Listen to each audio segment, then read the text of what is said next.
So guys, ito papatuloy kami sa chipping gun dito sa topping. Ang kapal kasi masyado. Di kailangan pantayin sa dating flooring niya. Tapos para ma-layout ng maayos yung motor lines natin tsaka yung plug.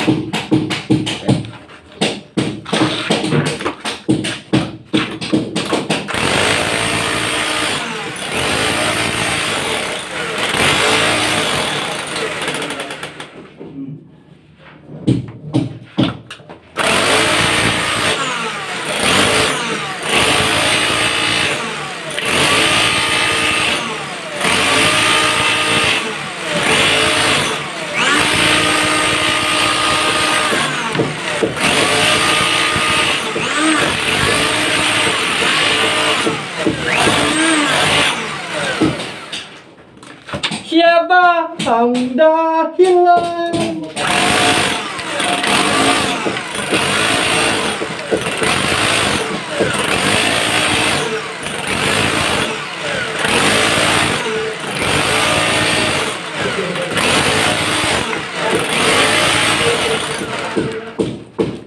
Kumpare ba ang dahilan? Kaya kanya iniwan. Si kumpare na ba ang tunay? Kaya iniwan si Jumber.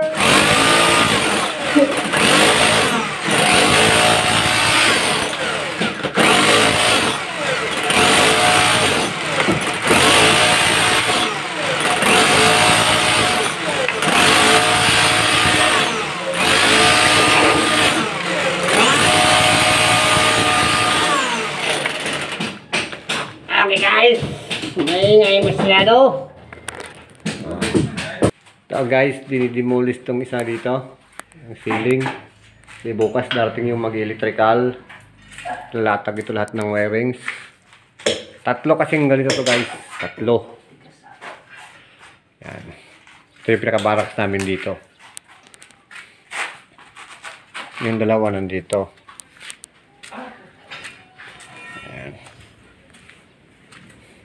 Ito yung isa. Punta doon. Yung isa naman nandito. Kinakantuhan ni Brad. Yung kanyang bintana. Kinakantuhan niya. Lalayo ako, baka pitikan ako ng halo. Butas ng bintana dyan. Tapos dito binutas ko na rin yan dyan. Dyan tayo mag-tap ng sa tubig, sa water lines. Ito kasi yung main guys. Kaling labas. Pinadaan lang yan dito pa ganito. Ayan, pa ganyan. Papunta dun. Papunta dun sa kabilang CR. Tagos yan dun. Ngayon, ang gagawin natin dito guys, sa ilalim na. Nakabaon siya. Babay-bayan papunta rito. Yan, punta dito kasi may lababo to dito. Magtiti tayo. Tapos dito naman, paibayan papunta roon. Doon naman ang bidet. Yan. Tapos sa ng flush ng bowl, yung butas na yan. Doon, katabi niyan, doon tayo magbabaon. Papunta sa kabilang CR. Para kung ang kiss may mga ibabari naman dito, walang tatamaan ng water lines. Lahat na sa baba. Ito isa.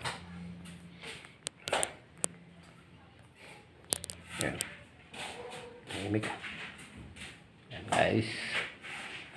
Lang. Katapos nito, ceiling naman. Unti-unti lang to. Okay. Merienda muna tayo. Ito yung update namin dito guys sa house renovation namin dito sa Mendis, Cavite. Ayan, pag-umpisa na maglatag ng tiles dito sa lababo. Oh. Ito kasi yung may design dito yung lababo na ito eh. Kaya ganyan siya. Ayan. Tapos dito sa CR, si Brad yan, latag na rin dyan, hindi out na. May design.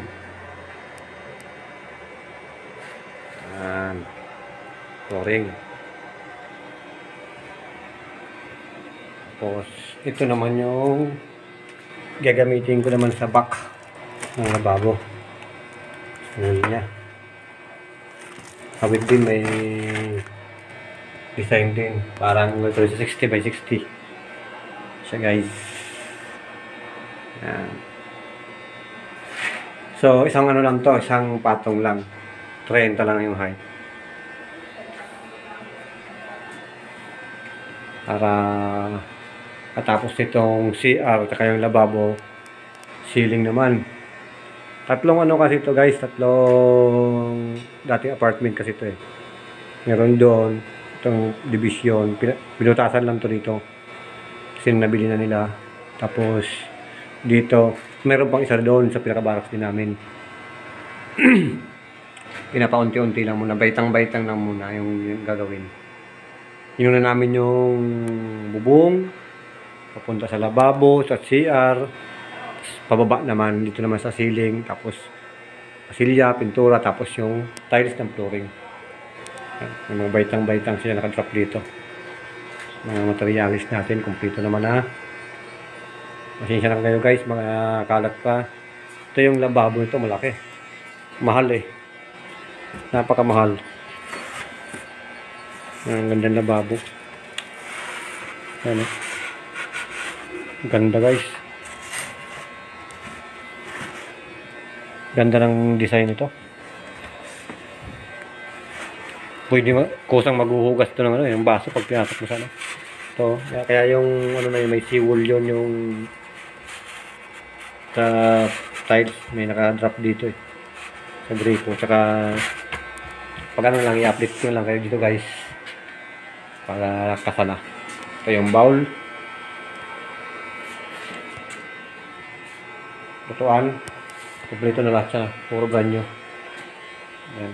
Yung mga fittings ng lababo guys. Okay. Trabaho mo tayo.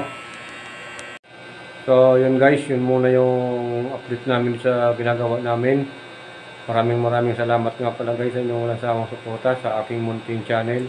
At kung bago ka pala sa channel na to, baka pwedeng humingi ng like, share, subscribe, at pakipindot na notification bell para lagi kang updated sa video yung i-upload ko.